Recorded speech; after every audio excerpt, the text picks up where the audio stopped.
Olá você que nos acompanha, esse é o seu jornal antijurídico especial, enfim, a hipocrisia, para falar principalmente sobre a reação da FIFA e do Comitê Olímpico Internacional em relação à Rússia e à guerra na Ucrânia, a decisão da Inglaterra e de outros países de perseguir os oligarcas russos e também um pouco sobre a cobertura midiática em relação a tudo isso. Afinal de contas, ladies and germs, vários jornais e canais de televisão que hoje retratam com tanta nobreza a resistência ucraniana e praticamente celebram civis ucranianos fazendo coquetéis Molotov são aqueles que até ontem estavam condenando a legitimidade da resistência palestina quando um jovem atira uma pedra com um estilingue em um tanque de guerra. Como que esse raciocínio é possível, né? Mas antes de mais nada, lembre-se de considerar se tornar um apoiador do Jornal Antijurídico através do nosso Apoia-se, com quanto quiser, pelo tempo que quiser, ou então por meio do nosso Pix, jornalantijurídico@gmail.com, com um valor que seja confortável, possível ou simbólico para você. Lembrando que é isso e só isso que mantém esse canal de pé, beleza? Então, sem mais delongas, roda aí a vinheta da depressão. São fáceis porque elas são pobres. Alexandre de Moraes, tá vendo aqui? E depois vocês vão ter que votar na bosta desses filhos da puta todos. O presidente mais cor-de-rosa do Brasil. Esse país é verde e amarelo! Os Jogos Olímpicos de Pequim terminaram em fevereiro e durante todo o evento o Comitê Olímpico Internacional manteve o posicionamento de que não há lugar para política no esporte e que a posição do COI é sempre de neutralidade política. Ao menos foi isso que disse Thomas Bach, o presidente do COI, lá no início de fevereiro. Agora veja, os Estados Unidos, a Europa e várias organizações internacionais de direitos humanos sempre acusaram a China de violarem uma cacetada de direitos humanos.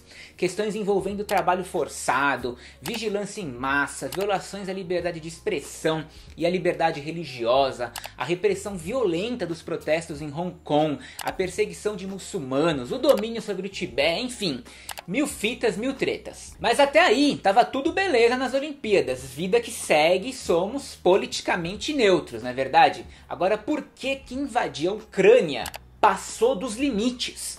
Por que esse fato fez o Comitê Olímpico Internacional finalmente se posicionar e pedir a exclusão dos atletas russos e da Bielorrússia de competições internacionais, alegando que era necessário proteger a integridade das competições esportivas e a segurança de todos os participantes? Vale lembrar que no mesmo dia que a Rússia iniciou sua invasão na Ucrânia, tanto os Estados Unidos quanto a Arábia Saudita estavam envolvidos em bombardeios na Síria e no Iêmen, que até onde se sabe também são países soberanos.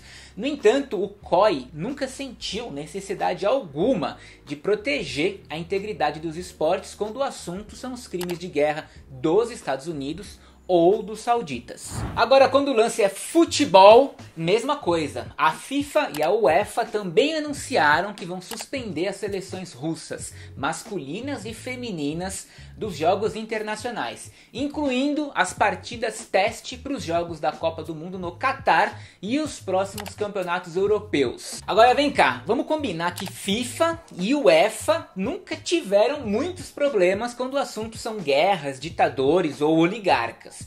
Esses caras gastam dinheiro no futebol, lavam dinheiro no futebol, lustram sua reputação com o futebol, isso quando não são eles mesmos os donos de times de futebol. Fato é que pelos últimos 30 anos a FIFA sempre manteve um posicionamento de que todas as merdas possíveis e imagináveis que acontecem no planeta Terra não são problema deles.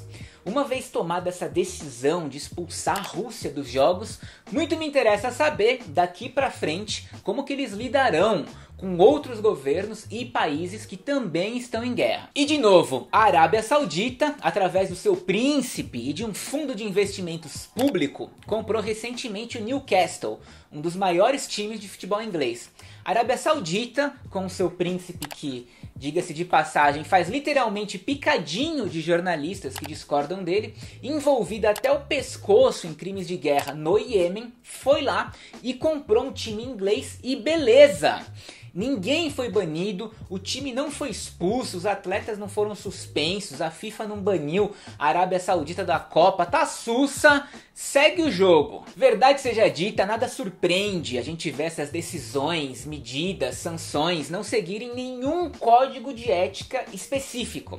Seguem, na verdade, o bom e velho oportunismo. Ser neutro quando convém às suas ambições comerciais e políticas e se posicionar apenas quando há necessidade de se alinhar com a dita opinião global. Já que estamos falando de futebol e tal, é bom lembrar dessa Copa do Mundo aí no Catar. Um país autoritário, com um código penal que prevê a pena de flagelação e apedrejamento para vários crimes, pena de morte para atos homossexuais, que construiu toda a infraestrutura da Copa com base no trabalho forçado de imigrantes da Índia, Bangladesh, Nepal, Filipinas e Quênia. Mas isso na verdade não é um problema para a FIFA, que chegou a afirmar que a Copa ia fazer bem para os trabalhadores, não para os mais de 6.500 trabalhadores que já morreram na construção dos estádios. Mas para os que sobreviveram, talvez de fato a Copa seja algo bem divertido de assistir. Fora isso, há todos os escândalos de corrupção envolvendo desde subornos na escolha do Catar como sede,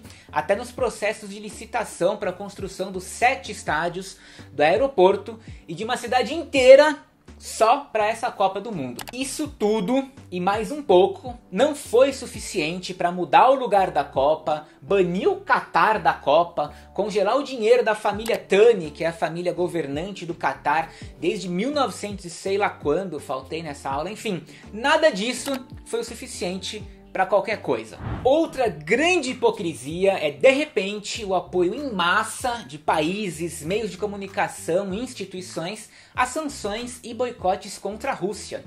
Uma estratégia que, quando defendida pelos palestinos, chega até a ser motivo de prisão lá nos Estados Unidos. Pois é, lá nos Estados Unidos, vários estados possuem leis anti-BDS, boicote, desinvestimento e sanções, que é uma campanha global que desafia o apoio internacional do apartheid e do colonialismo israelense. Políticos norte-americanos que sempre se posicionaram contra o BDS justificam que, além de obviamente Israel ser um super aliado dos Estados Unidos, que isso é uma questão de livre comércio, de escolha do consumidor e etc e blá blá blá. A verdade é que quando se trata de boicotar um país estrangeiro, existem padrões diferentes dependendo de quais vidas estão em jogo.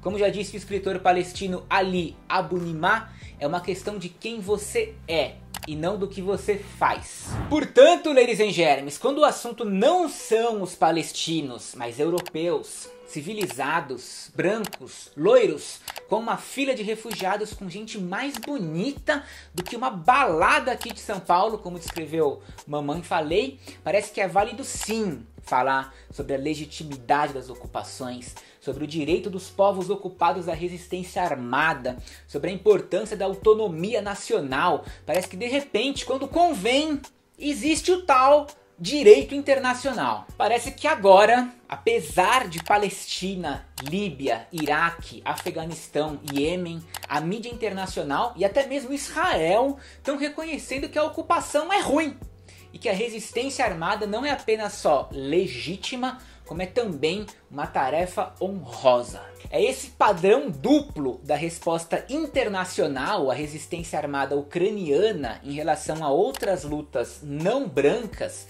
que desmascara todo o racismo das lutas por libertação e como que as suas ações são vistas a depender da sua identidade e de qual agressor que você está combatendo. Agora vamos falar deles, os tais oligarcas russos que estão tendo as suas riquezas confiscadas. Esse é um movimento aí que tem sido ironicamente liderado pela Inglaterra. E eu já vou explicar esse ironicamente, que prometeu ir atrás desses oligarcas como se eles fossem um fenômeno só da Rússia. Enquanto isso, na Europa e nos Estados Unidos é feito de tudo para distinguir os empresários bilionários ocidentais, úteis para os governos, para o sistema e até mesmo, por que não, úteis para a humanidade, dos outros bilionários não ocidentais, esses sim, a gente chama de oligarcas, gente do mal, parasitas, corruptos, geralmente russos, indianos, chineses ou africanos. Bom, a Inglaterra ir atrás do dinheiro deles é uma ironia, porque é ela quem esconde o dinheiro deles. Desde 2013 que o Consórcio Internacional de Jornalistas Investigativos vem publicando relatórios sobre a riqueza offshore do planeta. São os Paradise Papers, o Panama Papers e mais recentemente o Pandora Papers, que inclusive rendeu um episódio muito foda aqui do canal que eu recomendo para você entender melhor tudo isso que eu tô falando. Todas essas investigações e documentos vazados mostram pra gente como funciona essa rede global offshore, onde circulam trilhões de dólares. E a Inglaterra, uma das maiores, se não a maior especialista em criar labirintos jurídicos e paraísos fiscais em ilhas no meio do oceano, como Bermudas, Bahamas e Ilhas Caimã.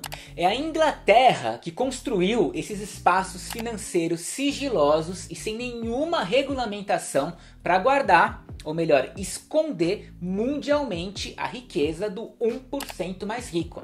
É através desse sistema que a pilhagem do planeta é realizada. É através desse sistema que oligarcas do mundo inteiro crescem e se protegem.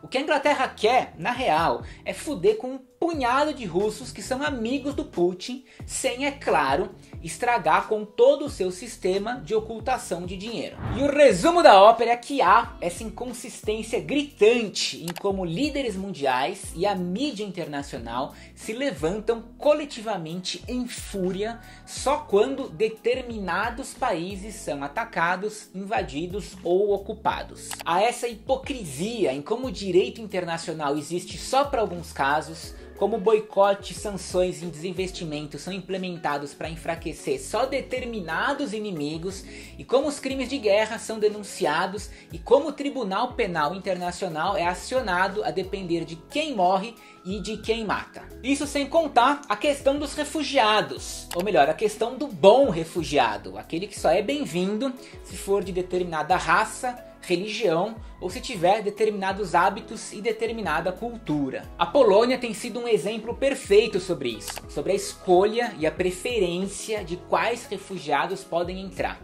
Há um tempo atrás eu gravei um episódio sobre isso e especialmente sobre a Polônia. É o episódio Refugiados Climáticos.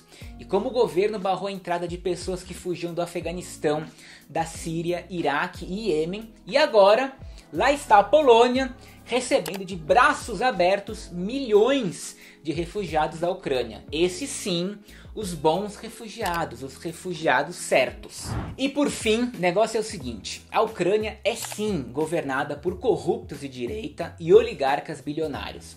Eles têm sim o infame Batalhão Azov, que é uma unidade militar abertamente nazista. Eles têm sim um feriado no dia 1º de janeiro em homenagem a Stefan Bandera, um famoso colaborador nazista. E eles têm sim leis que proíbem símbolos comunistas. Eles têm tudo isso. Mas, porém, no entanto, todavia, Putin não está lutando contra o fascismo na Ucrânia.